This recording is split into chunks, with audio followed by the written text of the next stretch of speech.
Obrigada, Sheik, por ter vindo, viu? Um prazer tê-lo aqui no nosso estúdio. Por favor, fique à vontade. Muito obrigado. E nós saímos às ruas perguntando um pouco para as pessoas o que elas têm dúvida, o que elas achavam, se tinha alguma pergunta para fazer para o senhor. E eu vou rodar a primeira pergunta. Roda para mim. Gostaria de saber por que a mulher muçulmana usa burca. Existem várias modalidades, tem a burca, tem o véu, tem o hijab, tem um monte, mas na verdade o islamismo, através da ordem divina, mandou que a mulher usasse o véu. O véu é cobrindo o rosto? Não, sem cobrir o rosto e sem cobrir as mãos. Tá, só em volta do rosto. Só a face, em volta do rosto, tudo é coberto. Isso, na verdade, é usado pela mulher, por quê? Porque o Islã, ele, além de proteger a mulher, ele está protegendo o homem. Porque o instinto do homem, ele é um instinto que deseja sempre a mulher. Então é uma proteção mais para o homem do que a mulher. A mulher, ela é uma joia dentro do islamismo. As muçulmanas, hoje em dia, como é, Sheik? Hoje em dia, dependendo do país em que vive, há uma certa discriminação de acordo com a região em que vivem, por questão de culturas. Porque, na verdade, a religião, quando ela é praticada, se torna-se uma cultura. Quando ela não é praticada, se torna-se um fenômeno diferente nos países em que vivem. E dessa forma, a mulher em países que não são muçulmanos, elas são obrigadas a abandonar o véu, os trajes, a cultura muçulmana para acompanhar o meio, para não serem hostilizadas pelo meio da qual elas convivem também. Mas elas procuram se preservar da melhor forma possível. Mas quando não há condições, fazer o quê? E aí, com relação a essa viagem dos povos para outros países, tem uma pergunta. Depois de 11 de setembro, será que todo muçulmano é considerado terrorista? A palavra terrorista é aquele que prejudica. O islamismo veio para acabar com o terrorismo. O terrorismo já existia. E todo aquele que pratica o terrorismo não é muçulmano. Ele pode usar o islamismo ou a religião como pretexto. Porque o Corão Sagrado condena qualquer pessoa que cometa o suicídio ou o homicídio. Para a gente entender melhor, seria então um pecado, assim? Pecado capital, sem perdão nenhum. Como é que a comunidade lida com isso, Sheik? A comunidade, ela está ciente da situação e sabe que isso daí é uma distorção. E depois, a religião muçulmana é uma religião universal. Nós temos muçulmanos americanos, europeus, franceses. Hoje a religião que mais cresce no mundo é o islamismo na França, por exemplo, e na Inglaterra, que não são de origem árabe. É por isso que é bom a gente conhecer melhor. Inclusive tem uma pergunta agora que eu acho que vai muito de encontro isso que o senhor está dizendo. Rodou. Para eu me converter ao islamismo, eu preciso ser muçulmana ou casar com alguém que pratica a religião? Bom, minha filha, você já é muçulmana já desde nascença. O islamismo, na verdade, não é uma religião nova. É uma religião já bem antiga, desde quando Adão foi expulso do paraíso para a terra. Ele já veio com o Islã. E para ser muçulmana é a coisa mais simples que tem. A partir do momento, dentro do conceito islâmico, dentro dos pilares do islamismo, a pessoa que quer ser muçulmana simplesmente pronunciará na frente de duas testemunhas, para a gente saber que ele é muçulmano ou não.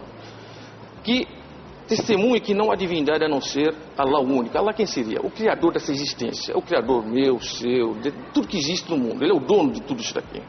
A partir do momento que eu testemunho a sua unicidade, sem associar alguém a ele, atribuir parceiros a ele, ou igualar a uma outra pessoa, eu já sou um muçulmano. Aí já começa, a partir do momento, a iniciação do islamismo. Você começa com uma página nova, passando de uma vida para uma outra vida. Aí você tem que cumprir com os 5 pilares obrigatórios que ele ordenou. A nossa carcaça, essa matéria, que é a matéria que ela é originariamente do pó da terra, ela se sustenta do pó da terra, do fruto que a terra produz, como arroz, feijão, batatas, tudo aquilo que a terra produz sustenta a carcaça. Só que nosso corpo é formado de uma matéria e de uma alma. E essa alma, ela não come arroz e feijão. Ela tem que se alimentar com o seu alimento apropriado. E de onde vem esse alimento?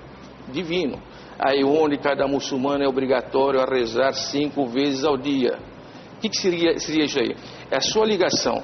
É a ligação entre a criatura e o Criador. Onde ele adquire o seu alimento espiritual para enriquecer a sua parte espiritual, para manter aquela estabilidade e o equilíbrio entre a matéria e o espírito. Essa é a obrigação de todo muçulmano, para estar sempre de bem com a vida e com o seu Criador. São 5 orações praticadas no horário da alvorada, do meio-dia. Sempre voltadas para um mesmo lugar. Sim. A direção, é claro, para que todo mundo se mantenha aquela corrente de fé. O mundo todo, durante 24 horas, de acordo com os fusos horários, estão ligados para Meca. Entendi. Todo mundo rezando para o primeiro templo sagrado erigido na face da terra para adorar o Criador. Então todo mundo cria essa força, uma energia essa energia naquele momento. Exatamente. E é ali que os muçulmanos adquirem essa energia. Porque antes da pessoa pensar em cometer um mal, porque o mal existe, não tem jeito. Quando ele pensa em fazer o mal e vai programar para fazer o mal, chegou o horário da oração e lembra, o meu Criador está me observando, para por aqui. Então ela impede a pessoa de praticar o mal. Então esse é o segundo pilar, após o testemunho de fé. Conversão. Terceiro pilar seria o que é? O pagamento do zakat. Essa palavra zakat é uma palavra árabe também. A tradução mais próxima dela seria o pagamento de um tributo obrigatório de cada muçulmano a partir do momento que ele atinge o teto. O teto é calculado, o mínimo, acima de 83 gramas. O valor de 83 gramas depende do país que ele vive, se calcula esse valor, e 2,5% é extraído desse valor, que é de direito obrigatório. 83 gramas de ouro. Entendi. O valor de 83 gramas de ouro, tá. Esse valor é extraído da fortuna, depois de um ano lunar, e é destinado para 8 categorias existentes dentro da sociedade, para manter a estabilidade socioeconômica, para não que haja as diferenças. Essa é uma obrigação também. É da mesma forma que é obrigado a praticar a oração, o zakat é obrigado para que haja essa estabilidade. E não é um favor que o rico está fazendo para o pobre, não. O pobre é direito dele. Se o rico falar que eu estou fazendo uma caridade, ele está sendo penalizado. Não é uma caridade, é direito do pobre, destinado para ele. Porque esse rico, quando ele conquistou essa riqueza, não foi pela sua inteligência. Divinamente ele ganhou isso daí. E daí ele tem direito de dar essa parte para esse pobre coitado que está lá. Então esse seria o terceiro pilar do islamismo. Quarto pilar do islamismo. Nós temos um calendário islâmico lunar. E o 9º mês do calendário islâmico chama-se o mês de Ramadã.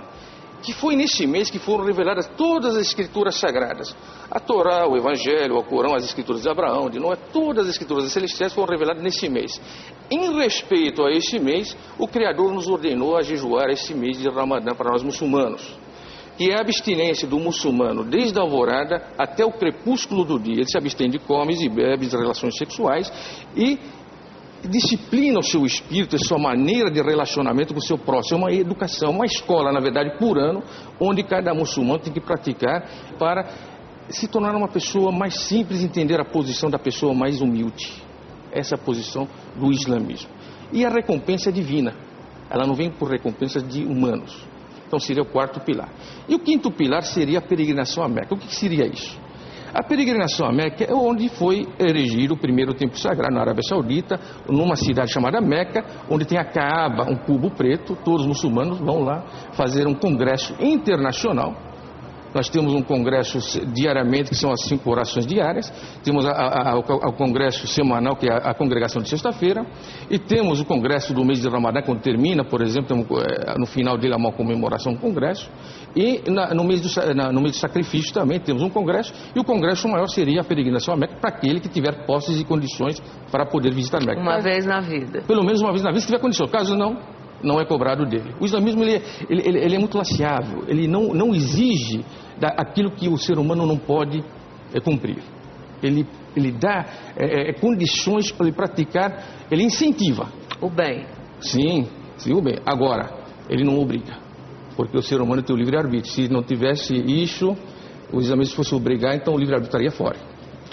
Sheikh, eu adorei conhecer o senhor. Muito obrigado por ter vindo aqui nessa sexta-feira, iluminar um pouco mais essa nossa manhã. E tenho certeza que você de casa ficou curioso para saber mais.